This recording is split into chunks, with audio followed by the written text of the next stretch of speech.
I'm Dwight Drummond. Tonight, Ontario Premier Doug Ford unveils a major cabinet shuffle, changing the roles of 15 provincial ministries just a year before the next election. At this point, I'm hopeful, but my experiences with the previous minister were not very good, obviously. Neither were the families of long-term care residents. The biggest shakeup is in long-term care, where Mary Fullerton is out and Rod Phillips is back in the fold. Plus, they've tripped over their feet so many times that I don't think they even know what's right or what's wrong. Confusion is mounting one day after new guidelines were unveiled by federal health officials recommending provinces stop administering the AstraZeneca vaccine in most cases. And how are Toronto's offices preparing for the new normal? We take a look at big changes that might be coming to the city's buildings to make for a safe return to work. For weeks, it had been rumored to be in the works. Today, it was made official. Premier Ford shuffling his cabinet, bringing back into the fold the minister who jetted off for a tropical vacation during the lockdown, while moving the minister responsible for long-term care homes, which saw thousands of deaths during the pandemic, to a new position. John Lancaster now with a look at the changes. A virtual swearing-in for Premier Doug Ford's new cabinet less than 1 year before the election. Perhaps the most significant move, embattled long-term care minister Mary Fullerton is out. Long criticized for not doing enough to prevent the COVID-19 deaths of 4,000 residents and staff in long-term care homes, she's been punted to Minister of Children, Community and Social Services. A move swiftly panned by the opposition. We now have another minister that utterly was a failure in her previous role, taking on another major portfolio for this government. I don't know if that restores some trust and confidence in this government at all. Fullerton is replaced by Rod Phillips, the former finance minister who lost his job last December after taking a 2-week trip to the Caribbean, as Ontarians were asked to stay home during the ongoing pandemic. And I want to thank each and every one of you. And in a move to seemingly reflect Ontario's diverse communities ahead of next year's election, younger MPPs from more urban ridings are being promoted to higher profile roles. Dave Piccini, the rookie MPP for Northumberland Peterborough South, is the new Environment Minister. Milton MPP Parm Gill is now Minister of Citizenship and Multiculturalism. Brampton South MPP Pradmeet Singh Sarkaria becomes President of the Treasury Board. Staying put, Education Minister Stephen Lecce. In his statement, at least one teachers' union called that a mistake. The Premier and Minister Lecce have a long history of ignoring and disrespecting education partners. The disregard is intentional, and it has unfortunately resulted in critical failures that continue to negatively affect students, educators, and other education workers across Ontario.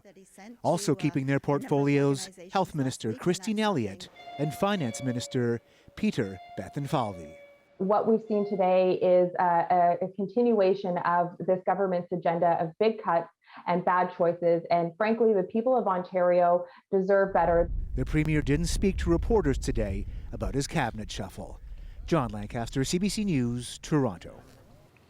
As John mentioned, one of the big moves today is the return of former Finance Minister Rod Phillips to cabinet. Jessica In is live in Ajax tonight for us, and Jessica, Phillips was booted from his last cabinet post after traveling during the holidays, as we just heard in John's story. How is his return now sitting with his constituents out there?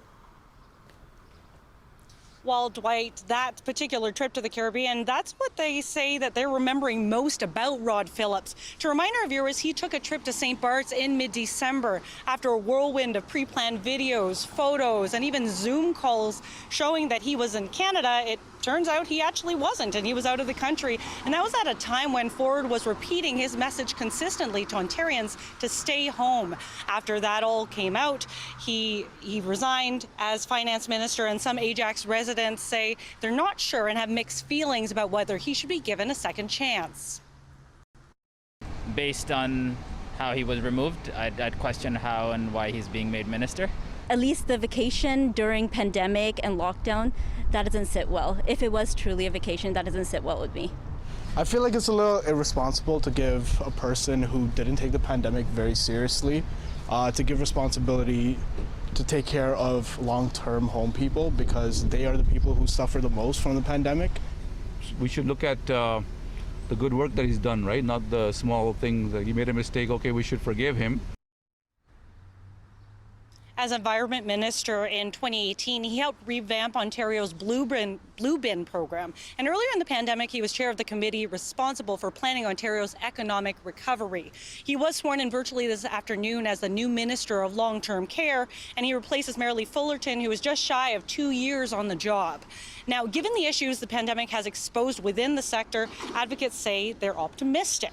I spoke with Vivian Stamatopoulos today, and she was a very outspoken critic of the outgoing minister. She says Rod Phillips actually called her this afternoon after being sworn in, asking for her help addressing the issues. We still have historic understaffing in this sector. We don't have properly trained and properly paid workers in this sector. The revolving door remains, and that is a very significant issue to providing, good quality care that these residents deserve. Staff say Phillips will be very busy in the days ahead as he prepares for his new role, but we will hear from him later in the show. Back to you, Dwight. Thank you, Jessica. Robert Benzie is the Queen's Park Bureau Chief for the Toronto Star. He joins us now. We know his name is Robert, but readers in this town call him Benzie, so that's what we call him here. Benzie, let's start with the return of Rod. Was this the plan all along to put Rod Phillips in the penalty box as punishment for his COVID Caribbean vacation, then bring him back because he's too important to this government? You know what, Dwight? That's a very good point. I mean, he was in the penalty box. He had to quit, remember, on December 31st when he went down to St. Bart's on that ill-advised vacation at a time when pandemic travel restrictions guidelines were in place. And that was a political problem for Premier Ford. So when he came back, Minister Phillips was no longer Minister Phillips. He was the MPP for Ajax. But he's done his time, almost 6 months in the box, and he is needed at the cabinet table. So he's getting a very, very tough portfolio, long-term care, which, given how many nursing home deaths there were in the pandemic, that's a critical role. It's going to be a thankless, tough job, but he's taking over for Dr. Marilee Fullerton, who had her problems communicating, Dwight, and they need someone who is a good manager and can communicate through us in the media and to the public writ large about the challenges that they're facing in that really, really important sector. What do you think of some of the other big moves that have been made? What do they mean for this cabinet? Well, I mean, the Premier has basically indicated that it's his way or the highway when it comes to lockdowns, because he got rid of 4 of the 5 ministers that he dumped had been privately saying, we don't need these lockdowns. Why are we focusing so much on Toronto? They were all rural ministers. And the Premier, who is, of course, from Etobicoke North, that represents a Toronto riding, and he's brought in 6 GTA people into the cabinet, said, no, this is a Toronto GTA-focused government. You're going to be following the rules. We're going to be staying locked down a bit longer. And I think he was indicating that he didn't like some of the missteps that they had earlier on, and he took the blame for a lot of stuff that he felt should be shared by some of his cabinet, I think, Dwight. Not a bad strategy to focus on the vote-rich GTA. Any first-timers coming into roles or being promoted that you think are significant? Yeah, I think we're going to Stan Cho, Nina Tangri, who else is coming in? Khalid from Mississauga. There's some talented new people coming in. Dave Piccini. I think altogether there are 7 new faces around the cabinet table, and also it's a more diverse cabinet, because I did a story last month, Dwight, where some Tories around Ford were saying that the cabinet was too male and too white. So there are now 6 BIPOC cabinet ministers. There used to be 2. So that's an indication that the government wants to reflect the way that modern Ontario it looks. And I think the Premier is cognizant of that. I also think that they want to put a new stamp on things because they have an election less than a year away. The next election is 50 weeks from yesterday. So they've got to get their act together. Hopefully the pandemic will well and truly be over by then. We see vaccination rates are going well. The case count numbers are going down. So those things are trending in the right direction. So I think the Premier wants to pivot and say, look, let's look at the next challenge ahead, which is the June 2nd, 2022 election. Let's finish up with who didn't get moved. Education Minister Stephen Lecce stands out after the difficult year he's had. You've been covering it regularly. What does it say about the Premier's strategy then with finance, education, and health staying the same? Well, I mean, Christine Ellie stays at health. Peter Bethlenfalvy, who really only became finance minister when Rod Phillips stepped down in December, he wasn't probably going to be moving. But I think that it was interesting that Stephen Lecce stayed at education because he has been polarizing to the teachers' unions. And I think there was a concern among some of his supporters in King Vaughan that he be moved. They wanted him to be moved so it would be safer for him in the next election. But I know it's fashionable to bash him with teachers, but if you look at compared to how his predecessor Lisa Thompson did in the file, he's actually performed quite well and dealt with the sex education situation, got teachers' contracts signed, the teachers' unions all got raises. So I think even though he is a polarizing figure and a lightning rod, I think he has actually been a better performer than maybe some of his detractors would admit, and that's why the Premier, who is a big fan of his, kept him there. Robert Benzie is the Queen's Park Bureau Chief for the Toronto Star. Thank you, Robert. Thanks, Dwight. Of course, we have complete coverage of the shuffle, who's in, who's out, and reaction to today's big moves. Find it all at cbc.ca/Toronto. To COVID now, and the latest guidance change from health officials over the AstraZeneca vaccine has left a lot of people who opted for that shot feeling confused and frustrated. They're also wondering what's going to happen next. Greg Ross explains. I really have a unsettling feeling on how the government's even handling this. Ed Claremont received his second dose of AstraZeneca on Sunday. He's now second-guessing that decision after hearing the latest recommendations. Well, I'm on pins and needles to see if I'm going to get any kind of reaction. And then there's the long-term effects of the vaccine.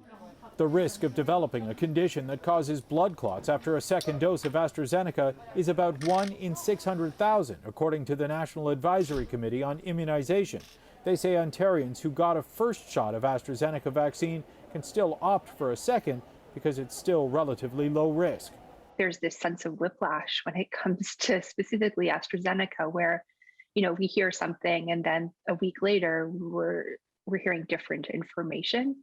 University of Toronto epidemiologist Ashley Tute says despite the change in guidance, the effectiveness of AstraZeneca remains the same. It is highly effective at preventing severe outcomes, so preventing hospitalizations and deaths if a person does become infected. Today, Denise Thompson was feeling a sense of relief. She secured a second Pfizer dose after getting AstraZeneca for her first. I like the idea of having a mix of both. I do feel a little bit better that I have maybe a little the best part of both of them. But like many others, she's still not certain if it will affect international travel, with AstraZeneca not being approved in all countries, including the U.S.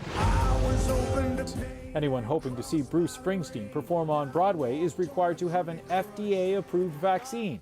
AstraZeneca is not, an issue the Prime Minister addressed today. We are engaged in discussions with Americans on that and with partners around the world to ensure that people who are protected from COVID-19 are able to travel. According to the Ministry of Health, there are roughly 160,000 doses of AstraZeneca left in Ontario. Greg Ross, CBC News, Toronto. As has been the case each day this week, there were long lines again at vaccine pop-up clinics in our city. I don't know. I'm just happy to be getting it. I'm just happy that we can see the light at the end. So it's been cold, yeah, and the wait is very long, and we don't know how long we have to wait to get our turn. Even if it's going to take long, at least I'm getting vaccinated. Even the rain couldn't stop people from waiting for hours outside of this clinic at Crescent Town Elementary in East York. The city also announcing today it's opening up 30,000 new vaccine spots. On Monday, another 60,000 will be added. They can be booked through the provincial portal. The province also hitting a milestone today. 20% of Ontarians 18 and over have now had 2 shots. That's one of the criteria that had to be met in order for Ontario to move to step 2 in its reopening. With millions more doses set to arrive in the coming weeks, Canada could have enough to fully vaccinate all those who can get a COVID-19 vaccine by the end of the month. In total, Canada is now set to receive more than 50 million doses by the end of June and more than 68 million doses by the end of July. Everyone over the age of 12 is currently eligible to get a shot. The boost is largely because of earlier than scheduled deliveries from Moderna. Shipment forecasts from Moderna and Pfizer suggest Ottawa may be well ahead of its September commitment. At 65%, Canada leads the world in the number of people who have had at least one dose, but it lags behind for a population fully vaccinated at less than 20%. Travel restrictions at the Canada-U.S. border will remain in place for at least another month. The Canadian and American governments are extending restrictions on non-essential international travel until July 21st. Measures at the border have been in place since the onset of the COVID-19 pandemic in March 2020. Public Safety Minister Bill Blair did say today that the federal government will provide details on Monday of plans to let fully vaccinated Canadians enter the country.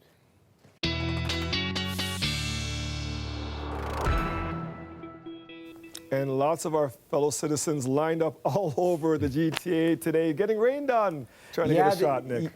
I know, I saw that. It rained actually pretty well throughout the morning hours. It was persistent. Then into the afternoon, things sort of tapered off, but we're not done with the rain just yet.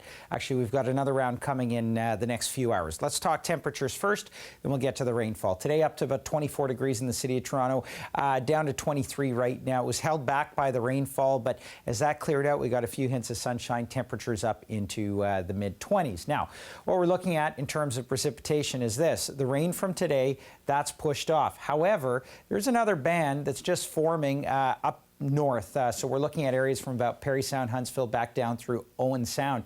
This system is sliding south, and as it does, it's going to make its way to the GTA, or at least parts of the GTA tonight. Now, we're starting to see some spotty showers popping up around the Kitchener area. As we put the board into motion, 8 to 10 p.m., this is overdoing it a bit, but spotty showers. Closer to about 11 to about 1, 2 in the morning is when we're looking at that line of showers and likely thunderstorms moving through. Then fog patches in behind it. Clears out for tomorrow morning, but there is some more rainfall to talk about for tomorrow. Now, I know this looks bad. It's actually not. We're talking about scattered showers and thunderstorms tomorrow through the afternoon. I'm going to give you full details on the timing of that and what you can expect for the first day of summer and Father's Day. All coming up in just a bit, Dwight. Yeah, because it does look bad. So we're waiting for that. No, Thank you, Nick. Just bear with me here, Dwight. We'll see you in a bit, buddy. You bet. This weather update is brought to you by Train. For a limited time, take advantage of 36 equal payments and 0% financing. It's hard to stop a train. As the province slowly reopens, many people who've been working from home during the pandemic are now wondering about what happens next with their jobs. A recent study by the Business Development Bank of Canada found that 55% of employees want to continue working remotely, but for those who will be heading back to the office, property owners are trying to make sure they're returning to a safer, healthier environment. Dale Manutnuk now with the details. An online study conducted by the Business Development Bank of Canada says 74% of business owners plan to offer their employees the opportunity to work remotely after the pandemic. A lot of companies have invested over the last 12 months in technology to make it easier for their employees to work from home. The BDC survey was conducted online with over 2,700 respondents, with 700 plus employers and 2,000 plus employees. One benefit for employees won in a landslide. 84% say it's the commute. Traveling is incredibly unproductive and it's frustrating, and we're able to get more done closer to home. The most notable disadvantage for both employer and employees is the lack of face-to-face interaction. Wayne Berger says employees find more financial freedom working from home due to reduced travel and clothing costs. Are you wearing pants or shorts right now? What's underneath?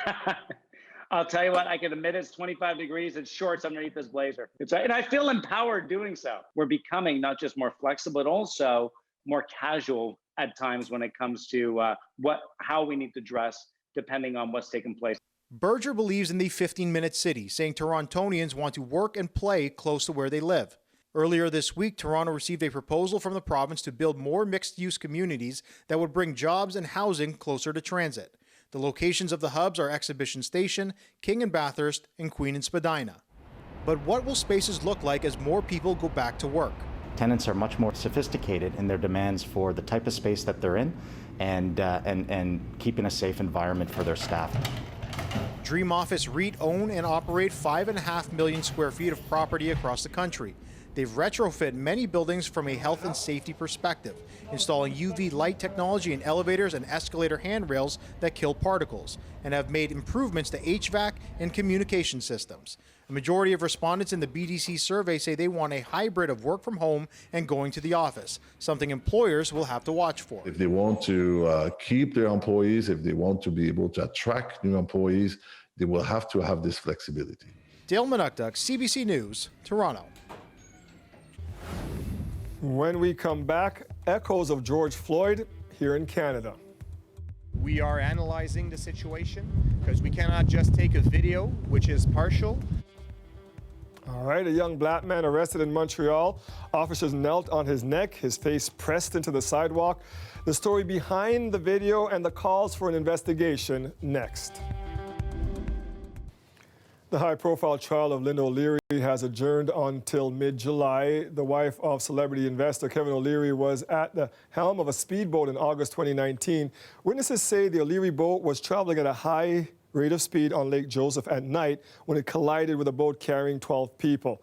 2 people on the other boat, Gary Paultash and Susanna Brito, were killed. The main point of contention in the case has been whether or not the lights were on the other boat when it was struck by O'Leary's vessel. Meanwhile, an OPP officer told the court today that Linda O'Leary and another woman on her boat had alcohol in their system after the crash. Linda O'Leary is charged with operating a vehicle in a careless manner under the Canadian Shipping Act. She has pleaded not guilty. The offense is not criminal, but carries a hefty fine and possible jail sentence. Her trial is set to pick up again in July. Montreal's mayor and Quebec's premier are demanding an investigation into the actions of Montreal police. It comes with the release of a video that may be triggering for some. It has many drawn comparisons to the death of George Floyd. In it, a white officer kneels on the neck of a black teenager for more than a minute. Sarah Levitt has the story. It's an arrest that sparked an outcry. A 14-year-old boy immobilized with a knee to the neck. Now that boy's mother is wondering why it went so far. Is it because my son is black? We are not identifying the mother because her son is a minor. It's not because that we're black that we have to experience those kind of things, because we're human. Poor child. How is going to live with this for the rest of his life? Police say they were called to Georges Vanier High School last Thursday after a fight broke out nearby. They say the video only tells part of the story, that before the 14-year-old refused to identify himself and when searched, then went to grab something in his bag. He put his hands towards it and was reacting violently and eventually tried to push away the police officers. So the police officers grabbed his arms and brought him to the ground. Inside his bag, they found a stun gun. Me on the neck, really, right now? Marjorie Villefranche says following the arrest, the 14-year-old's mother came to Maison d'Haïti for advice. She says the video immediately brings her back to the death of George Floyd. The 46-year-old black man was killed by a Minneapolis police officer last year using the same technique, a knee to the neck. Why do they think that they can do this? What happened? Local MNA France Benjamin is adding his voice to that of Montreal Mayor Valérie Plante, asking for an inquiry into what happened. Shocking videos saying that. It reminds us, some collective trauma that we live. Last August, City Council adopted a motion calling on the SPVM to stop using this kind of technique, but the motion isn't binding. Police say while officers aren't taught to use this technique, it's not illegal. The department says it systematically reviews any arrests using force. My son is really scared to go out. It's horrible what happened. It's really horrible. For the boy's mother, though, her immediate concern is her son and his well-being. Sarah Levitt, CBC News, Montreal. An Alberta couple is calling for more police accountability after being wrongly targeted in a no-knock raid at their home. Hundreds of these entries happen every year in Canada, but when police get it wrong, like they did in this case, the experience can be traumatizing, but there's very little people can then do about it. Judy Trin has been investigating this for the Fifth Estate. Joshua Bennett and his partner Jennifer Hacker can't outrun the trauma they experienced more than a year after their home was raided. And all of a sudden you heard all these bang, bang, bang. It sounded like we were being shot at. And it was tear gas that they were shooting into our house. Last April, just before sunrise, RCMP and Calgary police descended on the property the couple was renting just outside Calgary. Police shot tear gas through the windows. Photos show the chemical stains. Then Bennett saw an armored vehicle ram the house. And we were coming out of the bedroom through the hallway, heading towards the doors, and a battering ram came through the living room window and just about hit Jennifer in the head. Bennett and Hacker don't have criminal records, yet police suspected they operated a stash house for drugs. But after turning their house inside out, police found nothing. I'm not a Pablo Escobar, you know? Their landlord is still making repairs a year after the raid. Glenn Burgess is seeking more than $50,000 in damages from police.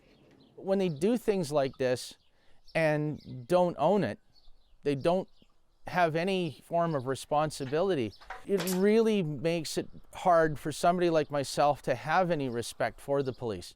Alert, Alberta's Special Organized Crime Unit, says the search warrant was authorized by a provincial judge. Court documents show that police relied on a tip from a paid informant and that Bennett was photographed leaving the home of a suspected drug dealer. After reviewing the case, a criminal defense lawyer says the evidence is flimsy.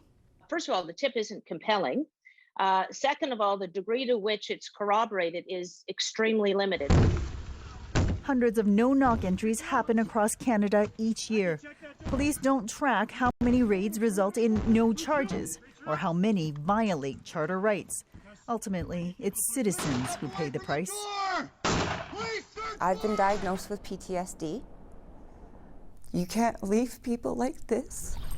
CBC News asked both Alert and Alberta's Minister of Justice for an interview. They declined. Judy Trin, CBC News, Ottawa. When we come back, more help is on the way to Northern Ontario as the Kashechewan First Nation fights a major COVID-19 outbreak. Plus, what do we want? Regime change in Iran. We will not participate in this election, but we want this entire apparatus of this regime to be demolished. Protesting an election half a world away, why these Iranian Canadians say they are declaring solidarity with so-called resistance units in Iran. Next. Dozens of protesters attended a rally in North York this morning boycotting the election in Iran. They say the election is rigged and undemocratic and that they want to stand by Iranians overseas who are also protesting. Jessica Chung has more. Iranians took to the polls today, but only a handful of people casted their ballots. Early estimates show significantly low turnout compared to the last election. It's due to widespread apathy and loud calls to boycott what some are calling an undemocratic election. What do we want? Regime change in Iran. And the calls were echoed here in Toronto. The rain was pouring down this morning, but demonstrators stood at Mel Lastman Square anyways, condemning the election. From different walks of life, from student to worker to housewife, everybody coming out and saying no to this election, because this is not the election, this is a selection. The group called for Iranian Canadians to not cast their ballots today, as those in Iran did the same. People have spoken by not showing up at the polling stations, and we really admire this courage. Demonstrators say they are standing in solidarity with those in Iran who are also boycotting the election in hopes of spurring constitutional regime change. It's a clear case of civil disobedience. Mural Karami says voters are staying away from the polls after years of violence under Iran's current regime and the candidates in this election. They have basically gone and introduced a few, handpicked a few candidates that are closer to the House of Supreme Leadership, and they want people to vote for that. People in Iran don't feel like they have a choice anymore. Polls show frontrunner to be Ibrahim Raisi, a hardliner and close ally of the country's supreme leader, after authorities disqualified most of his strongest rival candidates. Raisi is currently under U.S. sanction for allegedly being involved in mass execution of political prisoners in the past. Canada recognized the 1988 killings as a crime against humanity. For those here at home, they're hoping their act of solidarity will enact some change. We want this entire apparatus of this regime to be demolished and overthrown by the people. Jessica Chung, CBC News, Toronto. More help is on the way for a First Nation in Northern Ontario battling a COVID-19 outbreak. There are more than 200 cases in Kashechewan First Nation. Many of them are children. The federal government says it's sending the military and equipment to help the struggling community. Olivia Stefanovich has more.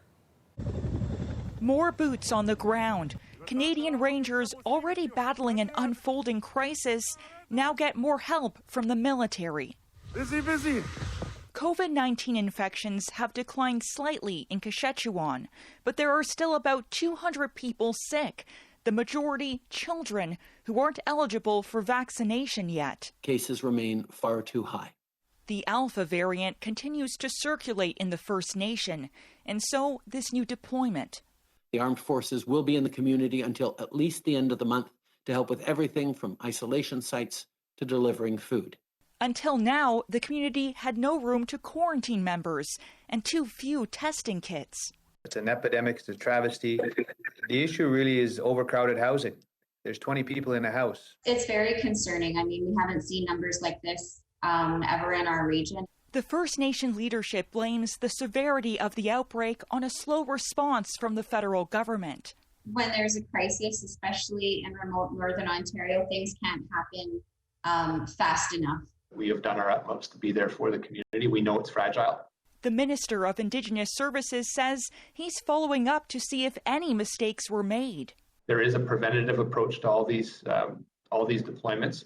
And when they are not sufficient, we have to rally quite quickly. Nearly a dozen community members have already been flown out of Kashechewan for treatment. Health officials say the next week will prove critical in determining whether the new military support can help contain and end the outbreak. Olivia Stefanovich, CBC News, Ottawa. A statue of John A. Macdonald was removed today from a park in Kingston, Ontario, where it has stood for 126 years.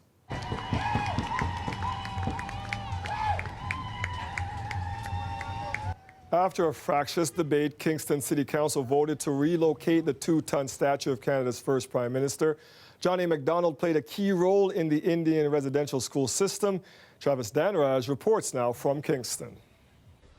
The monument to the Father of Confederation is no longer on its pedestal here in Kingston City Park after years of contentious and often emotional debate. The statue of Sir John A. Macdonald's removal took longer than expected. 2 protesters stood in between crews and the monument before police convinced them to move. When workers finally got to the base of the statue, they realized heavy equipment needed to be brought in. There have been members of the Indigenous community camped out in this park for over a week, demanding its removal, saying Macdonald's legacy and involvement in implementing the residential school system in this country is no source of pride. We spoke to people on both sides. A statue is not so much a place of learning, so much as it is like a representation or a glorification of a particular figure, right? So I think that the city doing that is a goodwill gesture to Indigenous people. And therefore, we need to erase them. And everybody suddenly gets on this bandwagon. It's ridiculous. There comes a point where you have to say no. The plan now is to move this statue into storage and eventually to Macdonald's burial site, which is also here in Kingston. But debate on that issue continues. Travis Danraj, CBC News, Kingston. Here's something you don't see every day. Provincial police say a man suffered serious life-altering injuries after crashing this home-built plane yesterday. The single-piston amateur aircraft went down short of a grass landing strip and hit the foundation of a home under construction in a new subdivision in the town of Dutton, southwest of London. Now, the 67-year-old pilot, who is from Dutton, was airlifted to hospital. The Transportation Safety Board is now investigating.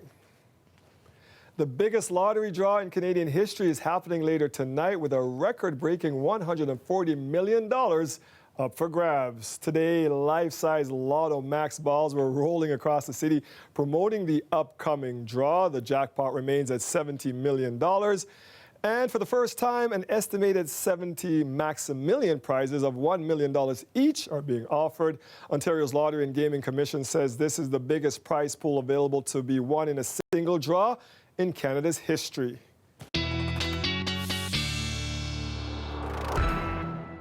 You do the weather, Nick, while I go get some tickets, buddy. Yeah, kind of reminds me of the Powerball, eh? Exactly. Yeah, we're getting close. I never thought we would, but I feel like triple digits are in the works there in the near future. Anyway, I will get my ticket as well after the show. 27 degrees down in southwestern Ontario right now, 23 degrees in Toronto. The heat and humidity in place across the region, still most of it down in southwestern Ontario. But Humidex value is almost touching the 30 mark right now in Toronto. 29 is where we're sitting at this point. There's a look at the rest of the province. Now, I mentioned earlier on that we've got some more rainfall to deal with. So looking at the radar here, some showers starting to pop up just around the Kitchener-Waterloo area. Then another line pushing down, and you see the lightning in there as well. So tonight, scattered showers coming up between about 8 to 10 p.m. for the GTA. Around about 11 through 1, this line moves through. That's going to bring some thunderstorms with it, especially toward the east end of the GTA. Clears out some fog patches tonight. Those clear out by tomorrow. Then as we head into the afternoon, and this is why I said it's not as bad as that forecast icon looked. We've got some showers that are going to start to pop up through the afternoon, especially Hamilton down towards St. Catharines, Niagara area. Through the afternoon, though, some instability. I think we'll see isolated showers and thunderstorms, but most of it staying sort of Hamilton down through St. Catharines and likely coming after about 4 p.m. Then it clears out again as we head into Sunday morning. Sunday afternoon, generally not too bad. Some isolated showers through the later afternoon, but really what we're looking at here is this system moving through Sunday night. So isolated afternoon thunder showers, and then in the evening we've got rain that carries us through till Monday. So there's a look at for tonight, and you look at the forecast heading into tomorrow. 28 degrees, humidex of 33 there, again with the risk of thunderstorms for a lot of areas in the GTA there. Father's Day Sunday, evening rain showers, late day, they clear out by Monday, and cooler, almost less than 20 there as we head through Tuesday, but we do get the sunshine. Dwight. Thank you, Nick. You bet. As we head to break, here's a look at where the markets closed today. The TSX closed down by 144 points. The Dow also down by 533 or 1.6%. Our dollar traded less at 80.52 cents US. Stay with us. We're coming right back. As we told you off the top of the broadcast, Premier Ford shuffled his cabinet today, bringing back Rod Phillips, who resigned from his post following a Caribbean vacation during the COVID-19 pandemic. Jessica Ng spoke to him shortly after he was sworn in as the new Minister of Long-Term Care. We know that more beds are needed. We know that there are 20,000 of the 30,000 beds we committed to are under construction, but we know there are estimates that say somewhere between 95 and 110,000 are needed by 2041. We also know staffing is a critical issue. And finally, we need to make sure that that plan gets done. So that's going to be working with communities. I've been talking to John Tory. I know, for instance, in the City of Toronto, one of the issues the association's identified is the availability of land for these long-term care areas. So it's going to take all of us working together. The recovery is about the economy, but it's all about people and how people come back. And the tragedy of what happened in long-term care has to be kept front and center. And so I think I will have the cooperation I know of my cabinet colleagues, and this is a priority of the Premier, to make sure that we're focused on this and that we not just put a plan in place, because there have been plans in the past, but a plan that gets executed and done. Phillips will replace Dr. Mary Lee Fullerton, who will now serve as the Minister of Children, Community and Social Services. Phillips says he plans to work with opposition critics, unions and advocates to fix a long-standing problem in the province. In total, Premier Doug Ford changed the roles of 15 ministries.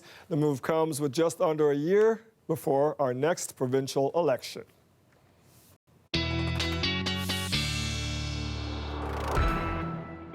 And we're a couple of days away from Father's Day. Nick, what do you have for us dads? Yeah, well, Dwight, I gotta give it a shout out to a few people here because it is Father's Day, of course. I'm gonna give a shout out to my dad. It's my mom's birthday tomorrow, believe it or not. Oh, happy birthday! Yeah, wow. So a shout out to Mom, happy birthday. And a shout out to my wife because it's our anniversary as well. So look at you, lump them all together. Yeah, just everything together, right? And first day of summer. Anyway, there you go. It's going to be a busy weekend. So a shout out to everybody, all of my family anyway. And it is coming with, for the most part, good weather. I mean, we do have some showers to talk about. I mentioned that thunderstorm activity for tomorrow and for tonight as well. This is just daytime stuff that happens in the summer. So there's a look at the showers moving down tonight. If you've got outdoor plans, watch for that heading into the evening. Lighter showers or isolated showers from about 8 to 10 p.m., then heavier sort of round of rain coming 11 to about 1 a.m. tonight. So that's what it looks like tomorrow. Hopefully I explained myself well enough to you there. It's not an all-day washout event, but scattered showers, especially though Hamilton down to St. Catharines. That's likely where we're going to see the most of it. Long-range forecast looks like this. Again, Father's Day, isolated showers through the afternoon. Then as we head toward the later evening hours and through the overnight period, that's when we get rainfall. It clears out Monday. A little bit cooler, a little bit drier as we head to Tuesday. Happy birthday, Mom Sirkovich. Happy Father's Day, Dad Sirkovich, and all of the dads out there, including you, Nick. And Me too, Dwight, yeah. Hopefully, we'll get to have some fun on Sunday. That is our show for tonight. Thank you for joining us. We'll see you back here Monday at 6. Remember Dad this weekend, folks? Have a great night, everybody. Stay safe out there.